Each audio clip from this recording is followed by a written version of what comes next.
Muy, pero muy buenos días. Gracias por acompañarnos en este viernes 15 de mayo. Estaremos con ustedes como siempre aquí por la pantalla de BBT con mucho para compartirles, sobre todo de lo que ya le hemos compartido en diferentes días de esta semana o de la semana anterior, algunas noticias que vamos a estar pasando de nuevo. Y además tenemos una segunda parte de lo que fue la charla que se realizó en el Instituto Superior de Formación Docente y Técnica número 126. Así que quédense con nosotros. Vamos ahora, como hacemos siempre, a la farmacia de turno. El Colegio de Farmacéuticos de Salto les informa la farmacia de turno. La farmacia de turno hoy en nuestra ciudad, Solé, ubicada en Buenos Aires y Chiclana, el teléfono 42 42 24. Tenemos también la farmacia de turno del día de mañana, sábado, estará de turno Tugues, ubicada en Buenos Aires y Pueyrredón, el teléfono 42 50 11. Y para el día domingo tendremos de turno a la farmacia Belmartino, ubicada en Buenos Aires y San Martín, el teléfono 43 09 78.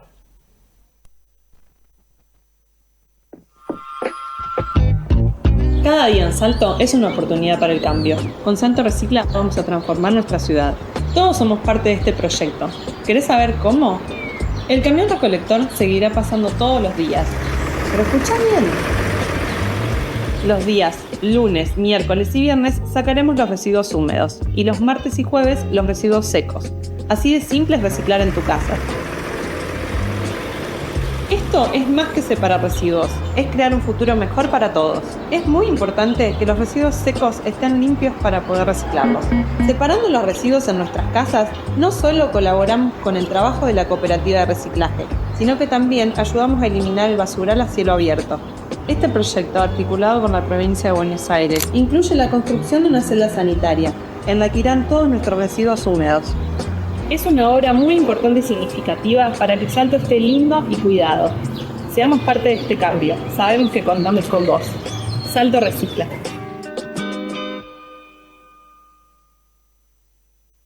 Vivero El Ceibo, Libertad 78, entre Vieites y Ascuénaga. Árboles, arbustos, plantines, plantas de interior y mucho más. Abierto de martes a sábados, de corrido de 8 a 17 horas. Los domingos de 9 a 13 horas. Pagando en efectivo tenés un 10% de descuento. Además, con la compra participás del sorteo semanal de una orden de compra por 20.000 pesos. Seguinos en nuestro Instagram, Vivero El Ceibo, nuestro Face, Ramón Ceibo. Recordá, Vivero El Ceibo, Libertad 78. En Salto Materiales te acompañamos en cada etapa de tu vida. Te brindamos asesoramiento personalizado para que tu proyecto sea como siempre lo soñaste. Encontrá todo en un solo lugar. Material grueso, instalaciones, agua, gas y desagües, amoblamientos de cocina, living, dormitorio, placar y vestidores, griferías para baño y cocinas, pisos y revestimientos, porcelanatos, cerámicos, mosaicos, pisos flotantes y revestimientos de PVC, sanitarios, bachas, vanitoris, mamparas, receptáculos y bañeras, aberturas para interior y exterior, construcción en seco y mucho más. Salto Materiales. Todo en un solo lugar.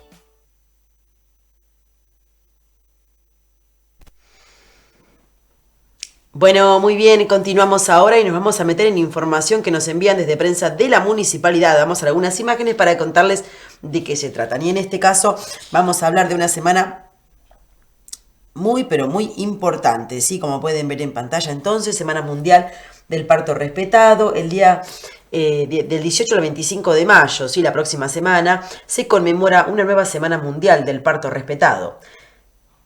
Este año se desarrolla bajo el lema Nacer con voz, nacer con derechos. En este marco se invita a la comunidad a participar de un encuentro de relatos y experiencias pensado como un espacio de escucha, intercambio y acompañamiento. La jornada propone compartir vivencias sobre el nacimiento, reflexionar sobre los derechos de las mujeres y los bebés, y continuar fortaleciendo una atención basada en el respeto, la información y el acompañamiento profesional. El encuentro se realizará el día lunes 18 de mayo a las 15 horas en el Zoom del Hospital Municipal.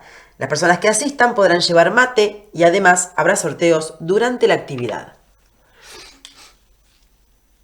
Bueno, muy bien, ahora tenemos otra información, en este caso de las actividades que llevó a cabo el intendente Ricardo Alessandro, a quien vemos en pantalla, está junto al ministro Cato Podi, ¿sí?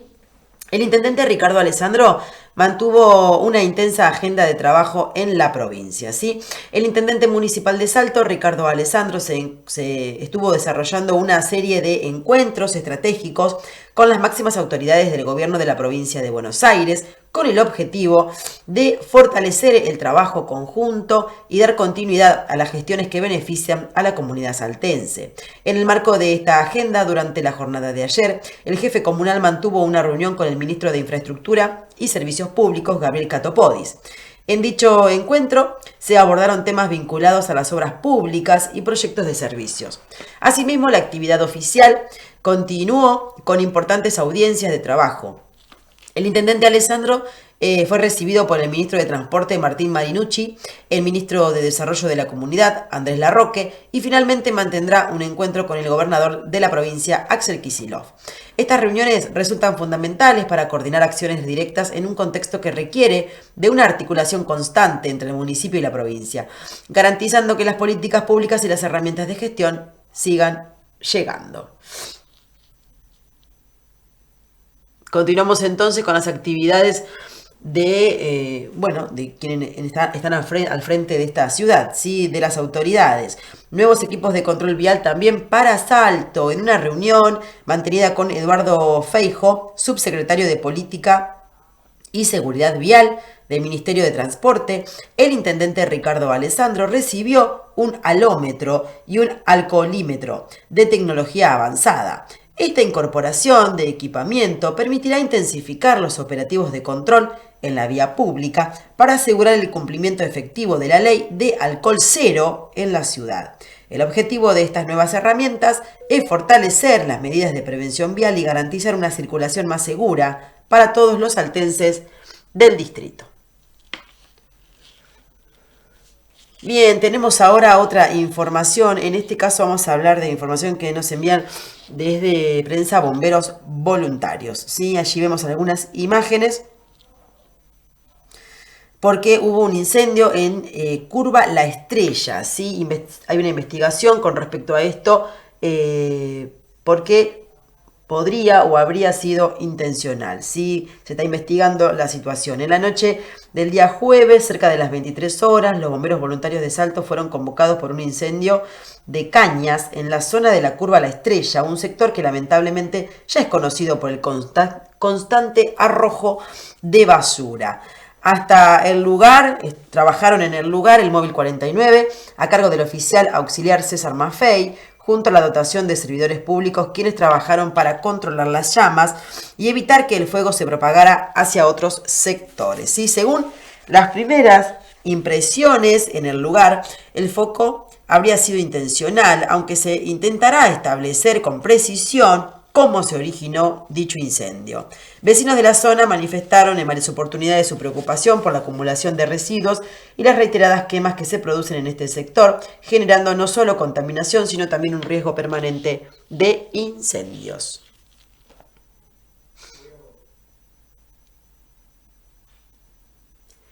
Bueno, impresionante, sí, esto es una preocupación constante, no solamente en este sector, sino en varios puntos de nuestra ciudad, sobre todo, bueno, con algunos vecinos que sobre todo se manifiestan a través de redes sociales con respecto a los residuos en algunos caminos, y algunos no son tan caminos, son calles muy transitadas de barrios, así que bueno, vamos a ver qué sucede con eso y cómo podemos colaborar todos, ¿sí? No solamente las autoridades, sino también los ciudadanos comunes, nosotros, recordar que hay puntos verdes, que hay separación de residuos en origen. Bueno, hay la verdad que un gran equipo que está trabajando al respecto y que intentan por todos los medios que esta situación se lleve a cabo de la mejor manera y que entre todos cuidemos la ciudad. En algunos sectores no se nota tanto, pero bueno, se está trabajando en pos de ello, ¿sí? Vamos ahora a cambiar de tema porque, como les decía al principio, nos vamos al Instituto 126, la Escuela San Martín, como la conocemos todos, porque allí se están llevando a cabo diferentes charlas en el marco de los 50 años de la guerra de Malvinas, así que están hablando obviamente de democracia y cómo lo articulan con la actualidad. Bueno, vamos a escucharlos. Así que bueno, una de las cuestiones que queríamos también era compartir con ustedes este anuncio, que es el lanzamiento del programa para los institutos de formación superior, Escuela y Memorias. Y en segundo lugar, bueno, queríamos un poco pensar juntos el sentido que tiene la dictadura militar hoy, ¿no? Estos 50 años, ¿desde qué perspectivas, desde qué preguntas podemos abordarlos, digamos, ¿no? En principio la pregunta es si 50 años es mucho o es poco, y qué le pasa a las nuevas generaciones con ese acontecimiento. Hay mucha discusión en función de la emergencia de una extrema derecha que tiene cierta captación sobre los sectores juveniles y que tiene un discurso sobre la dictadura diferente del que han construido, ¿no? Desde las memorias canónicas, como fue el informe Nunca Más, o las sentencias judiciales, o la propia narrativa de los organismos de derechos humanos y las narrativas que el Estado asumió como propias a partir del proceso de institucionalización de las políticas del recuerdo a partir del 2003 con el gobierno de Néstor Kirchner y los que siguieron, y que hoy son políticas de Estado, porque la cuestión del abordaje de la memoria está en la Ley Nacional de Educación, está en la Ley Provincial de Educación, se ha institucionalizado el abordaje del pasado reciente y la construcción de memorias, ¿no? Normativamente. Pero a pesar de ello, bueno, hay hoy una narrativa del gobierno oficial, del gobierno nacional, que es una memoria oficial, que disputa con esas narrativas que se transformaron también en narrativas oficiales, ¿no? Y en eso estamos, digamos, y esas narrativas de esta extrema derecha que emerge en Argentina, pero también ha emergido en otros lugares del mundo y en la región, bueno, nos hacen pensar de, bueno, ¿qué pasó? ¿Por qué hay jóvenes que votan a este gobierno cuando ha habido tanto trabajo de memoria, tantas políticas de memoria y tanto tratamiento del pasado reciente en la escuela? Así que eso es una pregunta, una de las primeras preguntas. ¿Por qué pasó lo que pasó? ¿Qué pasó? ¿Hicimos algo mal? ¿Enseñamos mal la dictadura militar? ¿Le enseñamos poco? ¿Qué pasó? ¿Es un problema de la enseñanza de la historia esto que está pasando? Bueno, porque hay ahí un sintagma muy fuerte, que cuando hablamos de para qué sirve la memoria, por qué abordar el pasado reciente y la dictadura militar en particular, surge un poco el mandato de que hay que recordar y hay que saber lo que pasó para que no se vuelva a repetir. Bueno, esa es una de las primeras cuestiones que tenemos que poner en tensión. Si es posible que la historia se repita por un lado, y si es posible evitar que pasen determinados hechos o que vuelvan a ocurrir, o que determinados hechos recordando. Si el recuerdo, si los procesos de memoria generan algún efecto positivo en la sociedad que tiene que ver con ser una mejor sociedad, etcétera, etcétera. Esto que parece que yo estaría cometiendo una herejía si digo, bueno, nos podemos hacer la pregunta, esa pregunta de ¿para qué sirve la memoria? O ¿para qué sirve hacer historia del pasado reciente? ¿No? Cualquiera que lo mirara desde un lugar medio incauto diría, bueno, la verdad que no tiene mucho sentido, ¿no? ¿Cuál es el sentido de recordar el horror, recordar el dolor, recordar, ¿no? Del sufrimiento, que es reponerlo todo el tiempo, ¿no? Bueno, algunos dirían, bueno, mejor olvidarlo, ¿no? Algunos hacen un elogio del olvido, ¿no? Una sociedad que logra sanar es una sociedad que logra olvidar, podríamos decir, ¿no? Bueno, nosotros estamos como en las antípodas de esta tesis. Una memoria, una sociedad que sana, una sociedad que recuerda, digamos. Una sociedad que supera el pasado es una sociedad que lo tiene permanentemente en la memoria. Este sería un poco el principio básico. Pero bueno, de eso también queremos problematizar hoy, ¿no? Y para eso tenemos que problematizar, pensar la dictadura en dos dimensiones. La dictadura puede abordarse desde dos dimensiones, desde la historia, como acontecimiento histórico y como acontecimiento emblemático de los trabajos de memoria, digamos, como centro de la rememoración, de la evocación, de la reflexión, del proceso de elaboración, porque muchas veces se utilizan términos psicoanalíticos del proceso de elaboración del pasado. Bueno, en términos históricos, ¿no? Pensar la dictadura hoy remite a pensar las múltiples dimensiones que tiene la dictadura y cuáles son sus conexiones con el presente. Sabemos que la dictadura tuvo como dos grandes propósitos, ¿no? Por lo menos los que enunciaba la dictadura. Uno era poner orden en lo político y otro el saneamiento de la economía. Son dos dimensiones claves que es muy difícil pensarla de manera disociada, digamos, ¿no? Aunque se piensan de manera disociada y se enseñan de manera disociada, digamos, ¿no? Cuando hablamos del orden político, lo que tiene como, aunque no sea la única dimensión, por supuesto, y eso también es otra de las cuestiones para pensar, se pone foco en la represión, digamos, ¿no? Porque centralmente, bueno, la dictadura, en términos de la imposición del nuevo orden, estuvo asociada con lo que ellos enunciaban como la lucha antisubversiva, digamos, ¿no? Que implicó un proceso de disciplinamiento social, etcétera, etcétera, pero no fue el único dispositivo, aunque sin ninguna duda fue el más feroz, el más brutal y el que concita de alguna manera la tensión en esta formulación de la pregunta de cómo pudo haber sucedido lo que sucedió. Y dentro de la represión, lo que fue el plan sistemático de represión y sobre todo la desaparición forzada como un crimen central dentro de todo el sistema represivo, ¿no? Como la centralidad de la desaparición forzada como núcleo central de la violencia del Estado, ¿no? Como el crimen central de la violencia del Estado perpetrado por la dictadura, a diferencia de las dictaduras anteriores, digamos, que desplegaron otros tipos de violencia, aunque también la desaparición forzada, pero no en la dimensión que le aplicó la dictadura militar. Pero la dimensión política de la dictadura tampoco se reduce a la represión. La dictadura también tuvo políticas de construcción de consenso, ¿sí? Y también una mirada política de cómo quería que se transformara la actividad política en la Argentina, digamos, ¿no? Y una idea de cuál sería la democracia que tenía que surgir cuando la dictadura se fuera. Aunque no estaban todos demasiado de acuerdo en sí, la dictadura tenía que durar muchísimos años y la dictadura tenía que terminar con un partido político configurado por las Fuerzas Armadas y la alianza golpista, o si había que hacer un pacto con los partidos con los partidos populares como el radicalismo y el peronismo, los partidos más moderados, digamos. Había otra dimensión política, de acción política de la dictadura por fuera de la represión, o sea, no solo eran los generales de la muerte, ¿no? Y los que asolaban el territorio con la violencia represiva, sino que también había otra dimensión política de la dictadura que muchas veces se aborda poco, digamos, ¿no? Y el plan represivo, y eso tomo también algunas cuestiones que dice Claudio Lozano, que es economista, también el plan económico tuvo una dimensión disciplinante, digamos, ¿no? Por el proceso de transformación que generó en la estructura social, ¿sí? Por el golpe que dio a la estructura productiva en la Argentina, donde la centralidad la tenía sin duda la industria. Si vemos lo que está pasando hoy en Argentina con el cierre de fábricas, vamos viendo qué pasó y cómo se fue debilitando el sector a partir de la dictadura militar. En todas las variables económicas la dictadura es una bisagra. Es una bisagra singular, es una bisagra que implica la pérdida progresiva de capacidad, digamos, de los sectores populares en tanto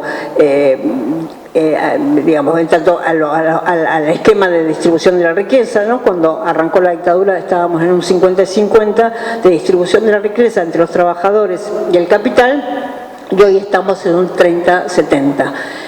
Digo, para poder pensar los procesos de memoria de la dictadura, la construcción de la memoria en la dictadura, sobre todo en los años 80, construyó la idea de la ruptura, ¿no? De la ruptura. Y si uno mira las variables económicas, ahí encuentra que hay muchas continuidades, así como uno cuando mira el archivo de la DIP va y se da cuenta que estuvo hasta en 1998 esa función represiva por parte del Estado y de las fuerzas policiales, empieza a encontrar que no solo hay ruptura en el 83, sino que hay continuidades. Y me parece que eso es una de las cuestiones también a pensar en estos 50 años. ¿Qué relación tiene esa dimensión política y económica de la dictadura con la democracia que tenemos hoy, ¿no? Más allá de las responsabilidades que haya de la dirigencia política en estos más de 40 años de democracia, digamos, pues no todo es la culpa de la dictadura militar, digamos, pero hay un proceso que se despliega en la dictadura militar que en democracia no logra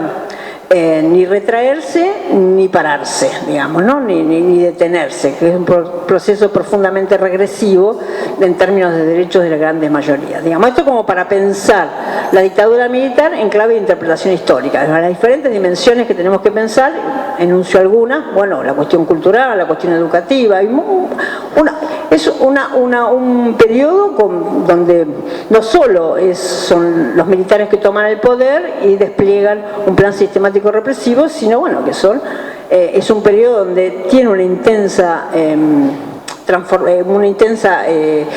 produce una intensa transformación y diferentes dimensiones de la vida de los argentinos y las argentinas, digamos. Entonces, bueno, ahí hay una reflexión de tipo historiográfica que es interesante abordar también en el marco de los institutos de formación docente, digamos, ¿no? Hay mucha producción historiográfica nueva sobre la dictadura, que es muy interesante, sobre todo también la producción historiográfica regional, ¿no? Mucha historia regional sobre la dictadura, porque los procesos, los grandes rasgos de la dictadura a nivel nacional no necesariamente se expresan en los distintos territorios, y eso es muy importante también para ver esa heterogeneidad de la territorialidad en la Argentina y cómo impacta la dictadura en los diferentes espacios geográficos, económicos y sociales y culturales de nuestro país.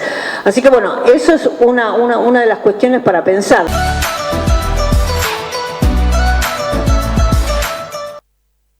¿Sabías que existen algunos tips para que disfrutes al máximo de tu velocidad de internet? Te los compartimos. Ubica el cable módem a una altura mayor de 1,5 metros y siempre verifica que esté apoyado sobre la base, con las luces mirando hacia el frente. Si tiene antena, esta debe estar vertical y lo más alta posible. Lo mismo para cuando la antena es interna. Ponelo lo más lejos posible de metales, agua, espejos y artefactos electrónicos como heladeras, parlantes de audio y otros, ya que estos obstaculizan la llegada de internet desde el cable módem router hacia los dispositivos. No cubras el cable módem. Debe tener ventilación y lo mejor es ubicarlo en un lugar abierto. Tené en cuenta que cuando estás en una habitación distinta a la del cable módem, las paredes, muebles y otros objetos también son obstáculo para que llegue una buena señal. Elegí un lugar céntrico de la casa para ubicarlo, así la señal llega a todos los ambientes. No olvides que podés utilizar un cable de red que vaya directo desde el cable modem router hacia tu dispositivo si necesitas una señal más efectiva. Si tenés que hacer una videollamada, lo mejor es que la hagas en el mismo ambiente en el que está ubicado el cable módem o a través de un dispositivo cableado al mismo para poder gozar de una mejor señal. BBT, juntos, con vos. Ya llegó BBTV+, todo el entretenimiento que te interesa en un solo lugar. BBTV+ funciona con BBT Box, un equipo que convierte tu televisor en Smart TV, agrupando en un solo lugar todos los servicios contratados: televisión HD, Pack Fútbol, Netflix, Star Plus, Disney Plus, HBO Max, Spotify y muchos más. Ahora, un solo control remoto para manejarlo todo. Ver televisión con BBT Box te ofrece nuevas funciones. Podés ver la grilla de programas actuales, ya emitidos y próximos a emitirse. También tenés la posibilidad de grabar, rebobinar y ver programas que se hayan transmitido hasta 24 horas antes y de pausar para seguir viendo más tarde. Además, mediante el Wi-Fi vas a poder extender BBTV+ a 4 dispositivos y 2 en simultáneo, como celular, tablet y otros. Conoce más y pedilo a través de nuestra web salto.bbt.com.ar, acercándote a nuestra oficina comercial o escribiendo a nuestro WhatsApp 11 63 85 0000. BBT, juntos, con vos.